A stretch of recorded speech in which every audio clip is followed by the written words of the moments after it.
যুদ্ধলৈ মাত্ৰ আৰু মাজত আছে 5 দিন। মোৰ যুদ্ধ নহয়, আমাৰ ইয়াৰ যুদ্ধ।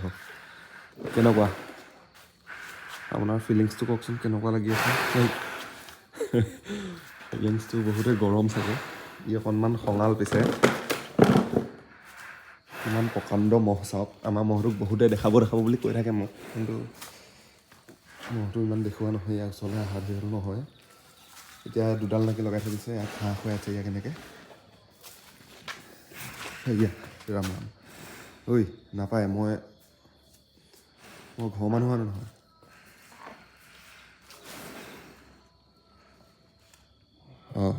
সেয়া ই দেখিছেনে কেনেকুৱা বদমাছ, চালা বদমাছ। হাইটটো চাওক এবাৰ, হাইট লেন্থ। মাঘ বিহুটো আমাৰ কাৰণে বহুতেই বেছি স্পেচিয়েল, বিশেষকৈ মানে মহ থকা মানুহৰ কাৰণে মাঘ বিহুটো বহুত বেছি স্পেচিয়েল। কাৰণ গোটেই বছৰটো ইহঁতক যদি এতিয়া মহ যদি যুঁজিব নাপায় ইহেঁতে, তেনেহ'লে ইহেঁতে মানুহ সানিব। আৰু চৰকাৰে বন্ধ কৰোঁ নকৰোঁ এনেকৈ থাকে, বহুতে মহ যুঁজ হোৱাটো নিবিচাৰে। কিন্তু ইহঁতে মহ যুঁজি মহ কেতিয়াও মৰি নাযায়। হয় আঘাত হয়, কিন্তু ইহঁতৰ লগে লগে হিল হৈ যায় সেইবিলাক। মুঠতে মহ যুঁজটো হ'ব লাগে। ইহঁতৰ যদি এতিয়া মহ যুঁজ যদি এতিয়া যুঁজিব নাপায়, তেনেহ'লে ইহঁতে মানুহ সানিব।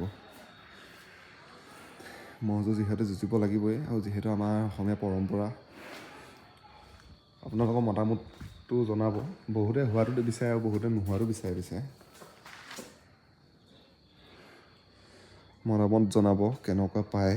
মহ যুঁজ হোৱাটো বিচাৰে নে নোহোৱাটো বিচাৰে। এইডাল চাওকচোন কিমান ডাঙৰ এডাল, ৰাম।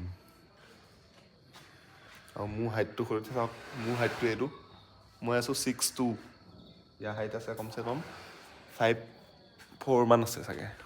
হাইট 5'4". মাথা দাঙি দিলেতো আৰু কিবা হ'ব। তো আমাৰ মহ যুঁজ 12 বজিয়াত হয়, 17 জানুৱাৰী 3 মাঘ। আপোনালোক সকলোৱে আহিব মহ যুঁজ চাব। কেনেকুৱা পায় জনাব।